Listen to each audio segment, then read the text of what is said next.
Hello everyone, Caren Glasser here, and welcome to this episode of The Passion Point. This is the show where we interview top passionistas from around the world to find out how they are following their passion and actually making a living doing what they love. And today our special guest is Andre Paradis. Andre's mission in life is to teach and empower people. He is a certified life coach, entrepreneur, and artist who is now focusing his professional energy on teaching singles and couples how to create and maintain successful relationships. He's committed to walking his talk and keeping his word, and we need more people like Andre who walk the talk, because we all know not everybody does that. Andre has been teaching people in a variety of disciplines for nearly 25 years. He began teaching back in 1986. He was teaching English as a second language in Japan. You know, we have something in common, Andre. I actually taught English as a second language to Japanese students that came to the States, so we'll have to talk a little bit about that. The following year, he began sharing his passion for dance and continues to teach dance regularly. In fact, Andre is a professional dancer. He danced professionally between 1984 and 2000, and he performed with world-renowned vocal artists. You might even recognize some of them: Michael Jackson, Prince, etc., etc. I'm impressed. I'm sorry, I'm actually impressed by that. In 1996, Andre opened AP Auto Body. So Andre also has an amazing passion for cars, and he was able to find a way to take that passion and create a very successful auto body shop. Now he's in phase 3 of his life, or he likes to call it phase 3. And as I said to you earlier, Andre, I'm exhausted. You're in phase 3, and I'm tired. I'm ready to go take a nap. And he has launched Project Equinox, and we're going to talk about that and so much more. So I'd like to welcome Andre to the show. Good morning, Andre. Good morning, Caren. How are you? I am doing great. Wow.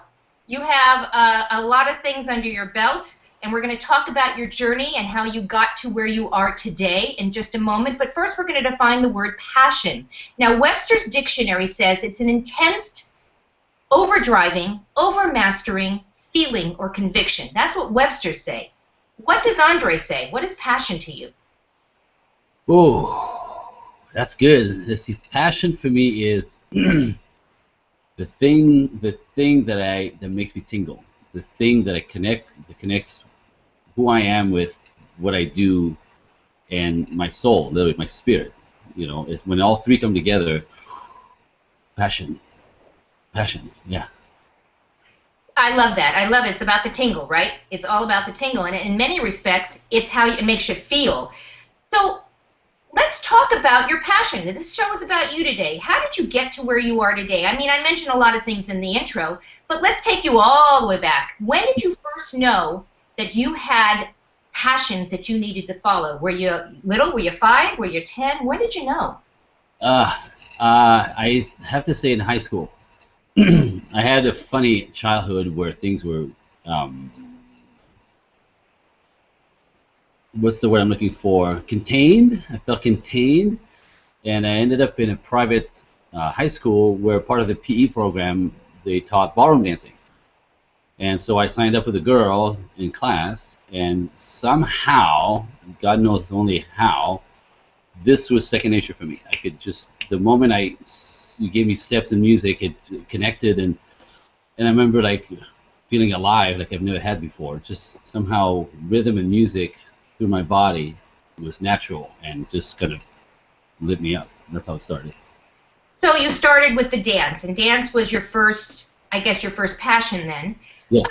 And how cool that you were able to take that passion and actually go on the road and be able to dance with some of these amazing vocalists that were out there. What kind of experience was that? Wow. I mean, traveling the world, you know, doing what you're passionate about, it's hard to beat. It's hard to beat, I have to tell you. And I used to feel sorry for people who I knew didn't live or had the chance to live their passion like I did. So it was an incredible gift to be able to do this. So how long were you on the road? I mean, was this like months and months at a time? And did you have a family that you were going back to, or, you know, a significant other? How did you do this? Well, my wife's also a dancer, so we used to travel the world in opposition. Uh, One time, I was coming back from Bangkok, and she was flying into China, so we actually crossed in the air. So we both were travelers, and but lived together. You know, the life on the road was 2 weeks, 3 weeks away, 4 months, a few times in cycles. But she'd come and visit me, and so we. It was exciting. I have to tell you, it was exciting. Constantly changing, constantly finding yourself somewhere else and getting paid, and just seeing the world was quite amazing. So do you find that, and I know that we're going to talk a little bit about the in between, but then going to relationships, do you find that that experience of being on the road and kind of passing in the night and then coming together, did that help you in terms of how you now approach how you work with people and relationships and all of that? I think my whole life has been taking me here. I find myself curious. I've always been like this. I've always been curious with the human condition. I'm fascinated with people. I'm curious. They fascinate me, and almost the stranger the person, if I can say it that way, but the more interesting the person, the more I'm curious. So, people that are even like infirmed or handicapped, and people are kind of awkward with that. I'm more like curious and want to get into how they live, and it's a funny thing. So traveling the world, different cultures, different people. I mean, just that was my little connectors everywhere. So tell us a little bit how you ended up teaching teaching English rather as a Oh, second language. Tell us about that. That's cool. yeah, I was actually in Japan on a job that was ending, and I wanted to hang out. And through my agent that was out there, just trying to get some purpose for me being there and hanging out, I ended up teaching English conversation into the Mitsubishi plant in Tokyo. How cool is that? How cool is that? So when I was teaching English as a second language to children and they came to the States, guess you know how I taught them in the beginning? I actually used the jingle from McDonald's to all beef patties, special sauce, lettuce, cheese, pickles, onions on a sesame seed bun because there's McDonald's everywhere. And we actually used that as a way to engage the kids. I'm about the kids. But that was plenty fun. How long did you actually work with how long did you stay there in Japan? I was at that Brown. I was there for 4 months. So cool. And then from there, you moved to auto body. Wow. I know, huh? I know. Well, it was I'd been on the road for 15 years at the time, back and forth flying around, and believe it or not, as glamorous as it sounds, it's not as glamorous after 15 years. And I want to be grounded in Los Angeles. I wanted to be on the ground. I wanted to stay close. I didn't want to travel so far anymore. And we're starting a family, so I had to. It was a way for me to stay grounded and find some sense of security. And I've always been in the car business on some level, so I officially opened the body shop just to keep me in Los Angeles. That's kind of cool. And so that means that do people bring their cars in, or any kind of cars, or is it like antique cars? What do you It's, work on over there? my passion is old cars, so I started with restoring everything I could find in Los Angeles. They're everywhere, so it's just like it's kid in the candy store, and I was almost trying to rescue them all, you know. But then business-wise, it made more sense to become a collision repair facility. So even though we still do old cars, the machine of the shop is really collision repair, and I do custom paint stuff because I'm an artist. So interesting stuff. My favorite thing is I don't think anybody have ever. People do artwork on cars. I'm the only shop I know in Los Angeles anyway who we actually transfer your tattoos on your car, like your artwork on your car, airbrushed. No one does that I know of. That is extremely cool. So we've established that dance is your passion. We've established that you love cars. We've established that you love people and you're an artist and you like to create and you worked with students, and you're now in your third phase, and this is really what I want to focus on today, and that's Project Equinox. Can you tell us what that is and the power of it? I'm fascinated by what you're doing. It's funny because I'm always curious. I'm always curious. I'm always curious, and I'm a insatiable student. I just have to learn. I have this need to learn. In 2006, I found myself. I also am a workshop head. I take workshops. I take workshops, personal development, business workshops. So it's been in my nature, in my world for since I was 23. Anyway, so I found myself in a workshop in 2006 through an invitation. I wasn't looking for anything. Me and my wife had been together 11 years. The kids were like teeny tiny. Things were good, but I found myself in a workshop that was it was titled "Understanding Women," and company in Los Angeles called PAX. Knowing nothing about the stuff, I thought it was gonna be cute.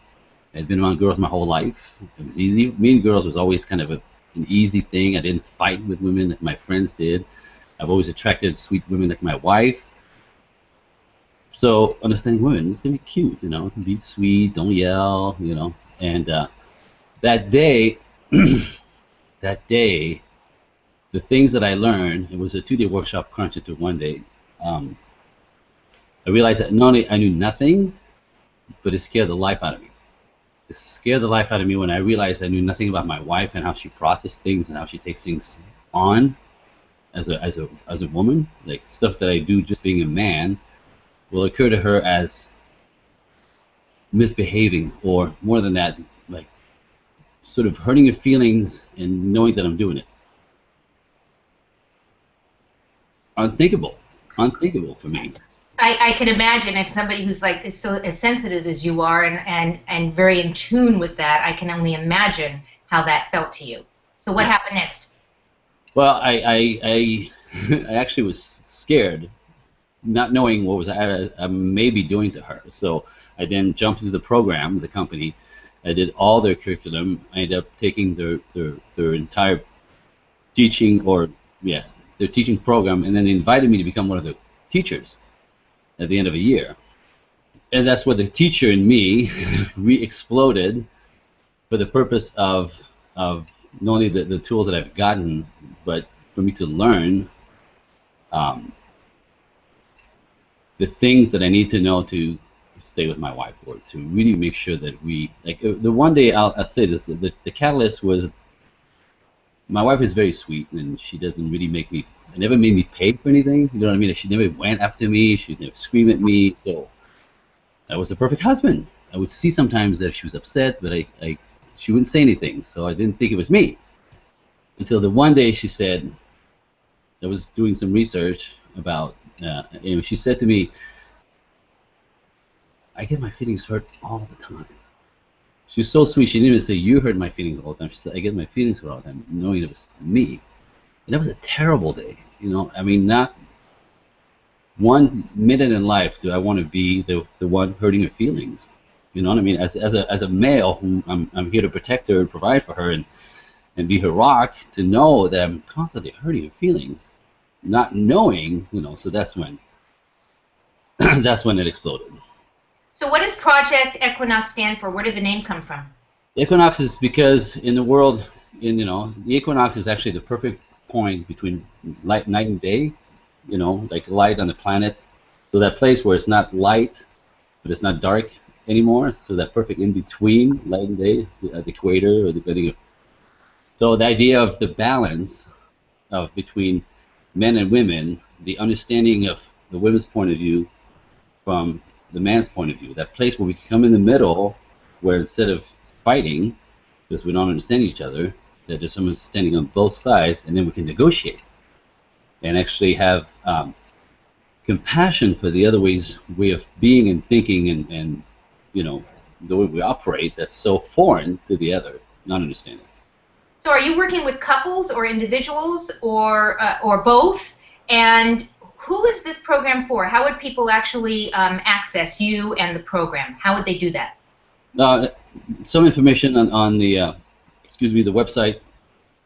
Still pretty limited. It's just opening it up. But people could email me, and the idea is I do private coaching. My favorite thing is still workshops in front of people. I like couples. I love couples, but everybody has similar issues. When you understand how a woman function, the gifts that it brings you, and the understanding to be able to communicate with them, and same the other way around. When women think men misbehave a lot, know better and do it on purpose or do it anyway. No, not so much. They're just men. They're motivated by different things. So when we come in between, when we stop and just consider, maybe no one's misbehaving. Maybe there's a really good reason why this happened. So couples, male, female, the good news is that it works on everyone, gay, straight, lesbian, human beings. So if our listeners are right now hearing what you're saying and they're going, yeah, it's kind of like what I'm experiencing in my home, and my husband doesn't understand me, doesn't appreciate me, or my wife doesn't, because, we have male and female listeners, this would be a great way to connect with your partner again. Would you agree? Absolutely. I mean, absolutely. When you understand what's going on the flip side, you actually wind up with some compassion about what happens for the other person, as opposed to frustration. When you understand, oh, and then learn how to access or approach them, negotiate, talk to them on their way, in their language, in their understanding, the magic there is unbelievable. The amount of intimacy created by just mere understanding, beautiful. I like to ask my guests this question. It's obvious you've had multiple passions. We've talked about that, and you've gone from passion to passion, and I'm sure you still have your dance passion, and you still have your car passion, and you've built on that. Yeah. Were you encouraged by your family to do that? Was this something that came from inside? And that leads, and the reason why I ask that question is, what do you tell people who are stumbling around and they can't seem to find their passion, and you've got 4 of them? So what do you tell people? Oh, that's a good one. That's a good one. I was not encouraged in any way. I just had to find my way. I think I was lucky that I found one passion early, and I was familiar with that way of being. So as I went on and my life changed, I was always having to connect with doing it that way. I think life otherwise is torturous. It's torturous if you have no passion. If you don't connect with what you're doing and why you're here, I think life can be torturous. So I tell people, find out what turns you on. What is the thing that maybe you can't conceive of, but what is it that would make you want to get out of bed in the morning, jumping out of bed in the morning? What is the thing? What is that? And then if you could peel the layers, and there's actually anybody can live their passion, it just takes planning and really going for it. I think you got to just. I would agree. I would totally agree with that. And I think that those who are discovering their passion, at least then they know what they're working towards, and at least they know how to keep moving towards that passion that they have. So, you talked about the tingle, and you talked about, what makes your heart sing and what makes you feel good. Any tips? Anything that we can share with our listeners? I mean, I do a lot of intentions, manifesting intentions, and creating those things so that I know when they show up on my doorstep, I've already been thinking about them. Any hints or tricks or tips that you can tell our listeners? Yeah, so I teach my clients, my friends also, always coming at me with how. And I think I see this a lot with people trying to figure things out in their brains before they take action.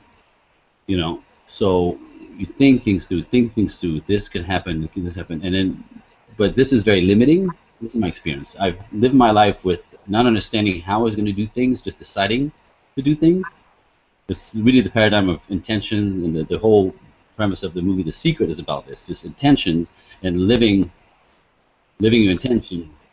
So for me, I teach, just make up your mind what it is you're going to do, you want to do, what is your passion, what would make you connect with yourself and the purpose in life, and move. Just start, because for me, I've created 4 times this magic where, without having any idea how this would happen, no resources, no connections, no one to help me, put me on the track, deciding to do this. Right now, I'm going to do this, and I don't know how it's going to happen. This is what I'm doing. And then things, life, magically would show up in front of me, a phone call, a person, you, right now.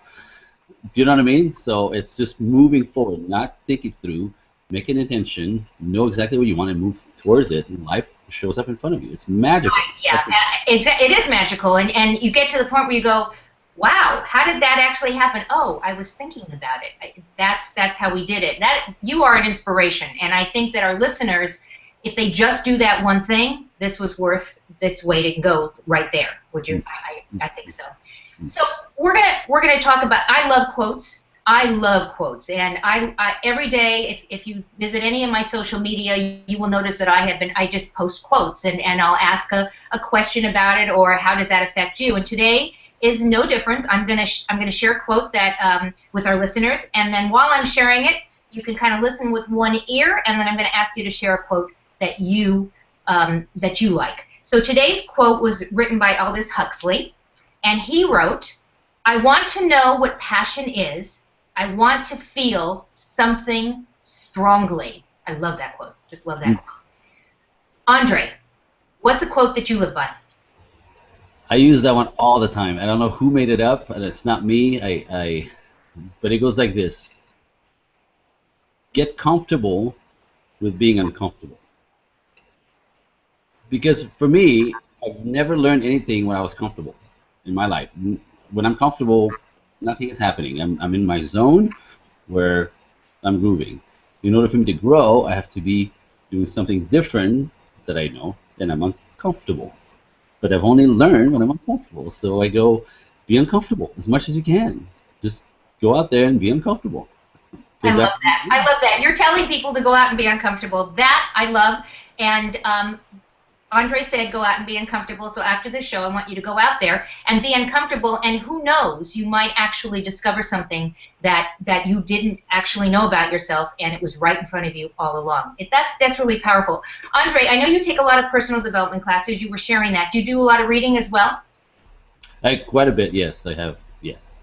So what can you suggest some books that you like that maybe might help somebody on that road?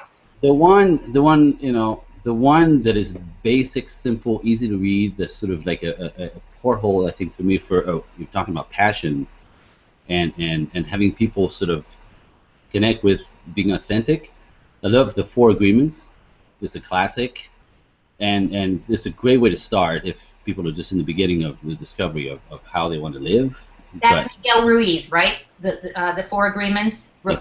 Miguel Ruiz, for those of you who are listening. We're going to have it, by the way, in the box below. You'll be able to see that book and maybe go read that book by your suggestion, and I've read it too. Anything else you want that you've read that you think would be a great source for people? Ooh, because the rest of them are very specialized. It depends of your interest. Dr. Pat Allen has one called "The Truth About Men Will Piss You Off, but then will set you free."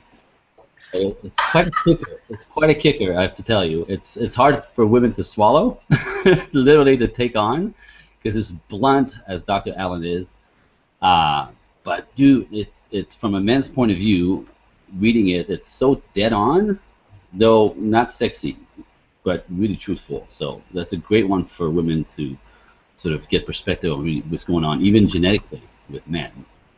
That's awesome. I'm gonna go get. I've never heard of that book before, so I'm gonna definitely go get that book. If you could spread passion dust anywhere in the world, on anyone in the world, who would you spread it on, and what would you hope to accomplish? Well, you know, it's funny. You're gonna laugh, but I want to be Oprah. Like, I want to be on that level of spreading, having the opportunity to spread, my message. So mine lands, what I want to teach lands on everyone, men, women, all sexes, all orientations, all races, all ethnic backgrounds, and social status. But obviously, it's the curious people that have the most, the ones that are after it. really the moment where they get, oh, like, oh, this is, oh yeah, that makes sense, and they come at it, you know, that passion turns on my passion, and then the exchange is, tantalizing for me. So I just want to go back just a second about relationships, and I would assume that when you get better at your relationships, man-woman, women, man-man, that also carries through in your business relationships. Absolutely. I mean, some of the tools that I use are for across the board.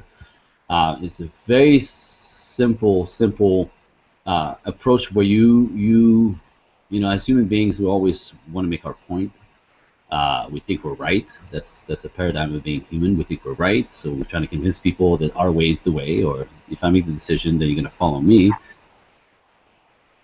That causes a lot of problems. So what if you approach everyone? I have kids. I have my mother, who's a challenging person to deal with.